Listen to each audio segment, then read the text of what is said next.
오늘 12월 25일 성탄절 큐티입니다. 누가복음 2장 1절부터 14절 우리 함께 보겠습니다. 누가복음 2장 1절부터 14절입니다. 지금 성탄절 큐티에 아직 예수 그리스도가 이 땅 가운데 나지 않았습니다. 초반부에는요. 근데 예수 그리스도의 탄생이라는 이건 하나님께서 작정하신 때를 맞추신 그 구속사거든요. 그러니까 하나님의 그 구속사의 성취가 굉장히 긴장감 있게 지금 진행되고 있는 겁니다. 실제로 우리는 근데 눈으로 무엇을 보죠? 호적 등록하는 것, 그 다음에 강보에 쌓여있는 아기만 봅니다. 근데 그거의 실질은 뭡니까? 그거의 본질은 뭐죠? 하나님의 구속사가 아주 긴장감 속에 성취되고 있는 거예요. 사랑하는 성도 여러분들, 우리의 삶 가운데 반드시 성취되어야 하는 것이 무엇일까요? 나의 원함과 나의 욕심과 나의 계획보다 내 인생을 통해 하나님께서 성취하시려는 분명한 구속사일 겁니다. 그러니까 우리의 삶 가운데도 하나님의 구속사는 굉장히 긴장감 있게 지금 성취되고 있어요. 근데 우리가 실제로 보는 건 뭐죠? 경제적 상황이 좋지 않고 최근에는 코비드-19로 모이지 말라고 하고 여러 가지 불편과 부당한 일들이 많이 일어난단 말입니다. 그 관점에서 예수님의 탄생이라는 구속사를 우리가 다시 한번 바라봤으면 좋겠습니다. 자, 보십시오. 지금 오늘 큐티의 제목처럼 큰 기쁨의 좋은 소식, 우리를 위해 나신 구세주입니다. 정말 이 하나님의 계획은 지금 하나하나 성취되어 가고 있습니다. 굉장히 긴장감 있게, 그것도 천여의 몸을 통하여 구약에 예언한 대로 지금 하나하나 완벽하게 성취되고 있죠. 한치의 오차도 없습니다. 그런데 지금 막상 우리가 눈으로 보이는 건 첫 번째 뭘까요? 호적 등록입니다. 여러분들 지금 우리가 직면한 이 마리아와 요셉이 직면한 상황은 뭐라고요? 하나님의 아들 예수 그리스도를 탄생하기 위한 그 모든 재관사항이 딱딱 맞춰 준비되는 것이 아니라 당장 지금 해야 되는 것은 호적 등록하러 가야 됩니다. 바빠 죽겠는데. 지금 마음은 구속사, 예수 그리스도의 탄생을 준비해야 되는데 오히려 호적 등록하러 오랍니다. 꼭 마치 로마가 자신이 계획하고 하나님이 계획하신 일을 방해하는 것처럼 느껴집니다. 근데 호적 등록이 왜 힘드냐면 여러분들 지금 어디 있죠? 갈릴리 나사렛에 있습니다. 그리고 어디까지 내려가야 돼요? 베들레헴까지 내려가야 됩니다. 여러분들 거리가 일단 가까운 거리가 아니고요. 그 마지막 여리고에서 베들레헴으로 가는 그 길은 해발 1000m가 넘는 실은 어려운 길이에요. 그러니까 뭐 한두 시간으로 끝날 문제가 아니거든요. 지금 마리아는 어떤 상태예요? 임신한 상태입니다. 그러니까 실은 이 호적 등록은 마리아와 요셉에게는 굉장히 귀찮은 일이라고요. 지금 얼마 남지 않은 그 아기 예수의 탄생을 앞두고 지금 마치 로마가 본인의 일들을 다 방해하는 것처럼 보이고 방해받는 것처럼 보이고 뭔가 이렇게 대립적인 모습으로 보인단 말이죠. 그런데 가이사 아구스도가 영을 내려 천하로 다 호적하라 하였으니 결국 이 호적하러 베들레헴을 도착했는데 거기서 6절 거기 있을 때 해산하늘을 차서 첫 아들을 낳아 강보로 싸서 구유에 두었으니 이는 여관에 있을 곳이 없습니다. 베들레헴에서 탄생하셨습니다. 자, 우리 함께 볼까요? 자, 우리 미가서 함께 보겠습니다. 미가서 5장 2절 같이 함께 읽겠습니다. 베들레헴 에브라다야, 너는 유다 족속 중에 작을지라도 이스라엘을 다스릴 자가 내게로 나올 것이라. 그의 근본은 상고의 영원에 있느니라. 여러분들 많이 보셨죠? 에브라다, 베들레헴이 위치해 있는 지역입니다. 다스릴 자, 궁극적으로 그리스도를 가리켜요. 예수 그리스도의 그 출생에 관한 예언이 어디예요? 베들레헴입니다. 근데 보세요. 지금 마리아와 요셉이 느끼기에는 사실 갑작스러운 호적 등록이에요. 이 호적 등록의 목적은 뭘까요? 예수님 탄생을 위한 목적으로 시행된 건 아닙니다. 그 로마에서 어떤 목적으로? 두 가지예요, 보통. 예, 군사력 점검이거나 세금 징수를 위한 목적으로 예, 인구 조사를 합니다. 호적 등록을 하는 거예요. 자, 라틴어로는 이게 센서스라고 되어 있습니다. 맞아요. 인구 조사예요. 호적 등록하러 가는 겁니다. 목적은 세금 거두려고 하는 거예요. 자, 지금 한편에서는 세금 거둘 목적으로 전혀 구속사와 관련 없는 목적으로 지금 이들은 명령을 내렸고 이 명령에 순종할 수밖에 없는 상황이에요. 근데 이 모든 것들을 하나님이 뒷수습하고 계신 게 아니에요. 하나님께서 계획하셨는데 계획에 차질이 생긴 어떤 일이 발생한 것이 아니라 이 일들은, 모든 일들은 어디를 향해 가고 있다? 예수 그리스도의 베들레헴 탄생이라는 말씀의 성취를 향하고 가고 있는 도구가 된 거예요. 근데 우리는 보통 어디 정도까지는 생각하냐면 하나님의 계획이 있는데 그거와 전혀 상관없는 목적으로 로마가 우리에게 명령하고 우리는 따를 수밖에 없는 상황이야. 이것을 하나님께서는 역전시킬 거야라고 하지만 실은 역전은 아닙니다.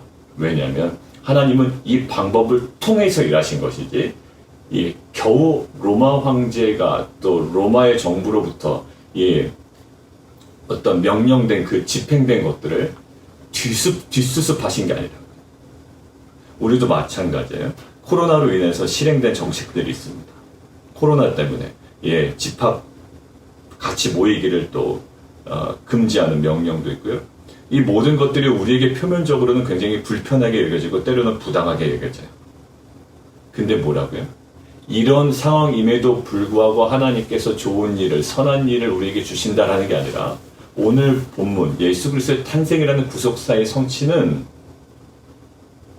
로마 정부가 행한 명령을 하나님께서 역전시키신 게 아니라 오히려 로마 정부의 그 모든 일을 통하여 주권적 역사로 말미암아 그 모든 방향은 어디로 가고 있어요? 예, 구속사 예수 그리스도의 탄생으로 가고 있다는 거죠. 여러분들 우리는 코비드 때문에 아이들이 학교를 못 갑니다. 그래서 하나님께서 우리 아이들이 학교를 못 가고 가정에 있기 때문에 그 모든 것들을 뒷수습해 주시는 분으로 생각할 수가 있어요. 예, 모든 것들은 선하게 이끌어 가실 거예요라는 거죠. 하나님도 예상하지 못했는데 이런 일이 발생하니 하나님께서 결국에는 선하게 이끌어 가실 거야가 아니라 오늘 말씀을 통해서 우리가 묵상하길 원하는 것은 이거예요. 모든 것들은 이전부터 하나님의 계획 안에 있었다는. 내가 못나서 상황이 이렇기 때문에 로마 정부가 원해서 내가 어쩔 수 없이 가게 됐고 하나님께서 그것들을 막 수습하신 게 아니라 그 모든 것들은 아주 오래전부터 하나님의 계획 안에 있었다는 거죠. 자, 세금 징수를 위한 목적입니다. 근데 실제로는 이것이 어떠한 목적으로 지금 진행되고 있어요? 예, 예수 그리스도의 탄생에 대한 그 예언의 성취를 위해서 계속 움직이고 있단 말이죠. 사랑하는 성도 여러분들, 우리 안에도 이러한 확신과 소망이 있기를 원합니다. 왜냐하면 코로나 때문에 어쩔 수 없는 상황을 우리가 직면했고요. 또 우리의 모든 상황 가운데 갈등을 우리가 직면한다. 그리고 우리가 가려고 했던, 우리가 설정해놓고 가려고 했던 그 목표 지점을 오히려 거스르게 하는 정반대되는 사회적인 요구가 있을 수가 있고요. 또 그로 인한 어떤 그 문제가 계속 우리 안에 등장할 수가 있습니다. 그런데 하나님은 우리 안에 등장하는 갈등과 그 문제와 상황들을 그냥 계속 우리를 따라다니면서 뒷수습해 주시는 분들이 아니라, 하는 분이 아니라 이 모든 것들을 이미 작정하시고 하나님은 하나의 방향, 우리를 통하여 성취하시려고 하는 구속사를 향해서 지금도 우리의 삶을 만지고 그것들을 주관하고 계시는 하나님이신 줄 믿습니다. 사랑하는 성도 여러분, 이러한 소망과 확신을 가지고 이 성탄의 아침에 다시 한번 우리의 상황을 원망하고 이 상황을 역전시키기만을 기다리는 자가 아니라 이미 하나님께서 이 상황을 알고 계시고 어떠한 방향과 목적지로 지금 이끌고 가계시다라는 확신으로 다시 한번 소망으로 나아가는 공동체 되기를 원합니다. 자, 두 번째는요. 눈에 보이는 건 하나, 첫 번째는 호적 등록이었죠. 세금 징수를 위한 호적 등록이었습니다. 그런데 두 번째 눈에 보이는 건 뭘까요? 12절입니다. 강보에 쌓여 부유에 누워있는 아기예요. 강보에 쌓여 구유에 누워있는 아기. 이것이 뭐라고 합니까? 12절. 이것이 너희에게 표적이 될 거다라는 거예요. 표적이 될 거다. 여러분들 표적이라고 하면 좀 특별해야 되지 않습니까? 우리가 표적을 구한다라고 할 때 그냥 일상적인 것을 표적이라고 이야기하지 않아요. 보통 일상적이지 않기 때문에 어떤 것을 원해요? 좀 특별하고 뭔가 독특하고 뭔가 세련되고 뭔가 화려하고 뭔가 좀 있어 보이고 이런 것들을 표적으로 우리가 삼습니다. 근데 오늘 등장하는 표적을 함께 보겠습니다. 12절에 방금 읽었던 것 강보에 쌓여 구유에 누워있는 아기. 구유가 뭡니까? 구유는요 여물통이라고요. 여물통. 그러니까 강보에 쌓여있는 정도는 그냥 평범한 정도예요. 근데 여물통에 누워있다. 이것은 지극히 평범한 수준을 넘어서 오히려 평범 이하 어디까지 얘기할 수 있냐면 초라한 거예요. 그러니까 세상이 우리에게 물어봅니다. 야, 너 하나님께서 함께 하신다는 그 표적이 뭐냐? 그 증거가 뭐냐라고 그랬을 때 우리는 그 어떠한 화려한 것으로 그것들을 설명할 수는 없어요. 하나님께서 이 말씀을 주셨어 라고 이야기한다면 아마 세상 사람들은 그게 무슨 표적이야. 그것이 너에게 무슨 은혜가 되며 그것이 네가 무엇이 그 말씀에 뭐가 도대체 하나님께서 너와 함께 하신다는 증거가 되냐라고 물어볼 거예요. 여러분들 신자가 가지고 갈 수 있는 표적은 그렇게 화려하지 않습니다.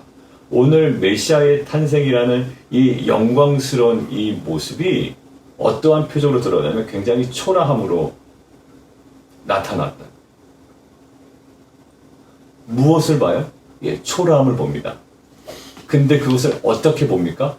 표적으로 봐요. 그러니까 우리가 계속 최근에 코비드-19 시기의 주일 설교나 말씀을 통하여 또 새벽 말씀을 통해 계속 주목했던 것은 뭐냐면 이거예요. 우리가 무엇을 보느냐보다 더 중요한 게 있어요. 그것들을 어떻게 보느냐예요. 지난주에도 핵심적인 건 그거였습니다. 무엇으로 본다? 그것들을 언약의 관점으로, 계시 의존적 관점으로 우리가 그것들을 바라보는 거예요. 그렇지 않으면 그 초라함에 실망해 버립니다. 왜 겨우 보인다는 게 처녀가 임신하여 아들을 낳아? 이거 얼마나 황당한 일이에요. 그리고 메시아의 탄생이면 뭔가 화려하고 반짝반짝거리고요. 좀 그럴 만한 곳에 나타나야 되는 거 아니에요? 근데 지금 여물통에 나타난다 말입니다. 그러니까 초라함 속에서 우리는 뭘 봐요? 하나님의 표적을 보고요. 그곳의 영광을 보고 하나님의 언약의 성취를 봅니다. 이것은 우리가 무엇을 보느냐의 싸움에서 이제는 어떻게 그것들을 바라보느냐의 싸움으로 넘어가는 거예요. 그것이 무엇이 필요할 거예요? 바로 그게 언약적 관점이 필요한 거예요. 자, 예수님은 어떻게 나신다고요? 굉장히 겸손한 왕으로 오신다고 그랬어요. 나귀를 타고 오신다고 그랬습니다. 여러분들 이런 분이 이 화려한 곳에서 사람들이 인정할 만한 곳에서 그 높은 곳으로 임할 수는 없는 거예요. 이것은 예수님의 사역과 예수님이 가야 할 방향과 이 모든 것들을 아주 상징적으로 나타내는 정말로 그 초라함 그 자체였다고요. 근데 그 초라함이 뭐였다? 그것이 바로 언약을 성취하는 놀라운 표적이 되었다는 거예요. 마찬가지입니다. 우리도 그러한 모습이 있어요. 우리 안에 자신을 우리가 바라볼 때, 또 우리 자녀들을 바라볼 때, 또 때로는 우리 공동체를 바라볼 때 세상의 화려함에 비해서 지금 마치 예수님처럼 너무 초라하고 너무 연약하고 부족하고 치근해 보일 정도까지 갑니다.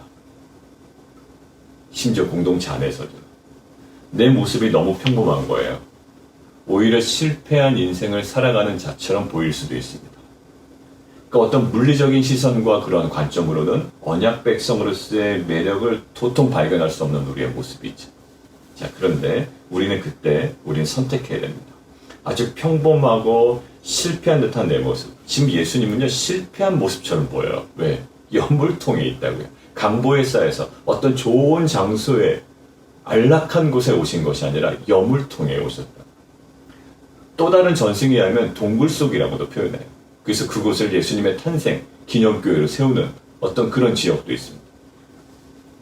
평범하고 실패한 듯하고 또 초라하고 연약하고 소외된 내 모습을 주목할 것인가, 아니면 그 모습 속에 감추어진 지금도 이루어지고 있는, 아니 이미 이루어졌던 그 언약을 주목할 것인가 우리는 이제 선택을 해야 되는 거예요. 네, 마리아와 요셉은 무엇을 볼까요? 그 초라함 속에 계속 메시아를 봅니다. 그리고 동방 박사들이 처음에 와서 어땠죠? 예, 경배를 했다고. 초라함 앞에 경배를 해요. 자, 예수님 그 초라함 속으로 들어오셨어요. 그러나 그분은 우리에게 진정한 왕이셨습니다. 여러분, 우리 삶 가운데 다시 한번 이 성탄 시즌에 여전히 세상의 화려한 관점에 우리가 붙잡혀 있었다면 이제는 우리가 그 모든 초라함 속에서도 하나님의 언약적 관점으로 은혜를 발견해내는 귀한 공동체가 되기를 원해요. 성탄 주일에 우리가 함께 나누는 것처럼 은혜가 은혜로 여겨지지 않아요. 지금 마찬가지일 거예요.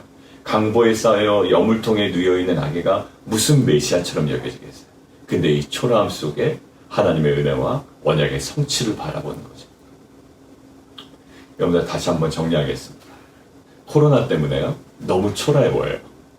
경제적으로 또 여러 가지 어려움을 당하신 분, 또 직장의 문제와 또 여러 가지 관계적인 어려움, 이것들을 직면한 우리의 모습이 있습니다. 그런데요, 우리가 코로나 때문에 사실 자녀들이 학교 가지 못하게 되고, 그렇지만 부모들과 함께 가정에 있기 때문에 말씀을 나누게 되고, 코로나 때문에 우리가 더 많은 곳을 다니고 출장을 다니고 바삐 살아야 되는데 실은 코로나 때문에 오히려 줌으로 성경 공부에 참여하게 되고, 어쩔 수 없어서 이것들을 하나님께서 그냥 뒷수습하신 게 아니라 저는 확신합니다. 이 모든 것들을 통해 하나님은 우리에게 회개하도록 하게 하실 거고요. 그 다음에 이 모든 것들을 통해서 하나님과 더욱더 가까이 나갈 수 있는 은혜를 분명히 주신 부분 우리는 분명히 인정하고 그 부분을 하나님께 감사해야 할 줄 믿습니다. 그러니까 우리가 정부의 어떤 결정과 또 그들의 나름대로의 목적으로 우리는 그 목적에 끌려가는 것 같지만 그 모든 것들을 지금 가장 강력하게 지금 하나님께서 가장 하나님의 그분의 주권으로 이 모든 것들을 이끌어 가신단 말이에요. 그게 바로 지금도 성취되고 있는 하나님의 그 구속사입니다. 우리는 계속 그것들을 바라볼 수 있어야 되죠. 코비드 19이 와도 실은 내가 조금 어려워도 그리고 내가 원하는 반대 방향으로 갈지라도 하나님의 이것들을 붙잡고 반드시 성취될, 미가서 말씀대로 성취될 베들레헴에서 이들의 걸음을 옮기신 것처럼 지금 우리가 알 수 없는 걸음을 걸어가고 지금 해발 1000m가 넘는 그 험한 산을 계속 걸어갈 수밖에 없지만 결국은 그 걸음의 끝은 어디에 있다? 베들레헴에서 아기 예수가 탄생하는 언약의 성취에 맞닿아 있었던 것처럼 우리가 지금 어렵사리 걸어가는 그 모든 걸음도 궁극적으로는 하나님께서 주권적으로 이루어 가시는, 성취해 가시는 하나님의 구속사인 줄 믿습니다. 자, 그리고 그럼에도 불구하고 여전히 가보면 뭐예요? 가보면 강보에 놓여있는 여물통과 같은 우리의 인생이다. 그러나 하나님께서 우리에게 분명히 말씀하십니다. 그것이 표적 맞다. 우리는 그것을 어떤 것으로 여깁니까? 우리는 실패한 것으로 실패의 근거로 삼지만 지금 이 천사는 뭐라고 얘기해요? 그것이 바로 하나님의 성취의 근거다라는. 우리는 실패의 근거로 삼는 것이 지금 천사는 성취의 근거로 삼습니다. 이게 바로 십자가예요. 세상은 십자가를 무엇으로 볼까요? 예수님이 실패했다고 본다고요. 십자가는요, 예수님에게 실패의 근거로 봅니다. 왜? 신약 시대의 그 백성들에게는 그렇게밖에 보이지 않는 거예요. 그러나 하나님은 그것을 무엇으로 보고 계세요? 예수님의 십자가를 생명과 구원과 영생의 근거로 봅니다. 이 성탄 시즌에 상대적인 모습으로 우리의 그 부족함과 연약함으로 만약 어려움 가운데 계시다면 다시 한번 그 초라함 속에 하나님께서 심어 놓으신 그 하나님의 그 영광스러운 구속사를 우리가 다시 함께 바라보며 소망 가운데 나아가는 귀한 공동체가 되기를 원합니다. 우리 함께 기도하도록 하겠습니다. 지금 분명히 예수님의 탄생이라는 정말 그 영광스러운 그 구속사의 성취의 모습입니다. 가장 긴장감 있게 이것들은 성취되어 가고 있는데 실제로 우리 눈에 보이는 것은 딱 두 가지 그림입니다. 하나는 세금 징수를 위한 호적 등록밖에 안 보이고요. 또 그로 인해 베들레헴에 갔는데 방이 없어서 지금 강보에 쌓여있는 강보에 쌓여 그 여물통에 누여있는 초라한 아기의 모습이에요. 세금 징수를 위한 인구조사, 그 다음에 강보에 쌓여서 여물통에 누여있는 아기. 정말로 그 메시아의 탄생으로서는 여겨질 수 없는 상황이라고요. 근데 이 호적 등록은 무엇으로요? 결국 베들레헴에서 아기 예수가 탄생하리라는 그 언약의 말씀이 성취되기 위한 하나님의 그 주권적 역사였다고요. 어쩔 수 없는 것이 아니라 하나님의 주권적 역사였고요. 그 다음에 구유에 누워있는, 여물통에 누워있는 아기, 이 초라함은 하나님의 그 허락하신 언약이 성취되는 그 성취의 놀라운 근거가 됩니다. 실패의 근거가 아니었다는 거예요. 이것이 무엇으로 가능할까요? 언약적 관점으로만 가능합니다. 베들레헴에 나신다는 그 언약, 겸손한 왕으로 오신다는 그 언약의 성취.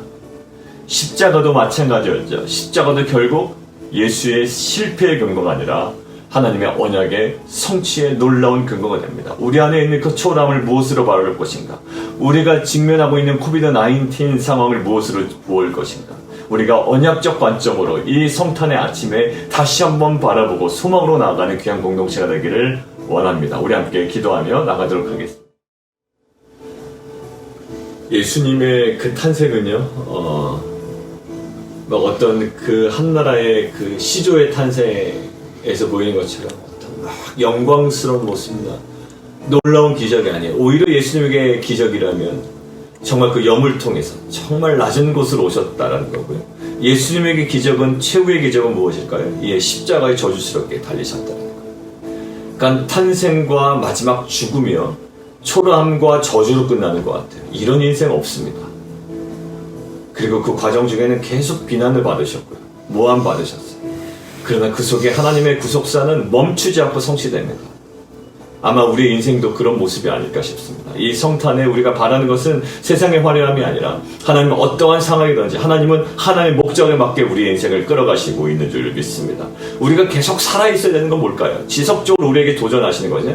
언약의 관점으로, 계시 의존적 관점으로 우리가 계속 살아있는 거예요. 무엇을 바라보느냐, 그것 때문에 우리가 실망하느냐가 아니라 우리가 그것들을 무엇으로 어떻게 바라보느냐. 하나님, 이러한 관점이 우리 공동체 가운데 하나님 회복되기를 원하고 2021년도 마찬가지입니다. 우리가 생각하는 어떠한 목적과 하나님 우리의 관점으로 바라는 것이 아니라 하나님의 관점으로 2021년 새해 한 해를 우리가 다시 한번 바라보고 계획하며 또 소망할 수 있도록 인도해 주십시오. 우리 함께 기도하며 나가도록 하겠습니다. 우리 이종규 선교사님과 우리 박삼선 목사님 또 우리 성도님들을 위해서 함께 또 기도하도록 하겠습니다. 함께 기도하겠습니다. 하나님, 정치적인 목적으로 그리고 세금을 징수하기 위한 목적으로 명령이 선포되어지고 그 명령에 순응할 수밖에 없는 상황이지만 사실 이 모든 것들은 미가서에 예언된 베들레헴의 메시아의 탄생을 성취하기 위한 하나님의 주권적 역사였음을 믿습니다. 우리도 이러한 시대적 상황 때문에 또 정부와 또 많은 사람들의 요구에 따를 수밖에 없지만 이 모든 것들은 하나님께서 하나님의 그 말씀과 언약을 성취하기 위한 여전히 하나님의 주권이 살아있는 하나님의 역사임을 우리는 믿습니다. 이러한 관점으로 다시 한번 이 성탄 아침에 소망으로 나아가는 귀한 공동체와 귀한 가정 되게 도와주옵소서. 하나님, 우리에게 보여지는 것은 그저 호적 등록과 또 강보에 쌓여 여물통에 누워있는 초라한 한 아이일 뿐입니다. 그러나 그 초라함 속에 임한 놀라운 하나님의 그 기적과 그 복음의 귀한 영광을 우리가 바라보게 하여 주시고, 우리 삶 가운데 실패한 것 같고 멈춘 것 같고 하나님 지극히 평범해 있는 우리의 일상 속에 하나님께서 부여하신 그 놀라운 그 복음의 귀한 것, 그 복음의 씨앗들, 그리고 그 성취의 근거들을 우리가 발견해 나가는 귀한 기쁨의 공동체 되게 도와주옵소서. 우리의 삶을 이제는 실패의 근거로 삼지 않게 하여 주시고, 십자가가 마치 예수의 실패의 이유가 아니라 오히려 하나님 부활과 생명과 구원의 놀라운 근거가 되었던 것처럼 우리 삶 가운데 그 하나님의 역사를 주목할 수 있는 그 언약적 관점, 또 계시 의존적 관점, 이 말씀으로 살아있는 귀한 공동체와 가정 될 수 있도록 은혜 베풀어 주시옵소서. 2021년을 우리가 준비합니다. 우리의 계획을 주님 십자가 뒤에 감춰주시고 오직 하나님께서 우리에게 바라보게 하시고 우리를 하여금 꿈꾸게 하시는 것들을 그 언약 안에 우리가 바라보며 또 계획하며 소망으로 나아가는 귀한 공동체 되게 도와 주옵소서. 예수 그리스도 이름으로 감사하며 기도드리옵나이다.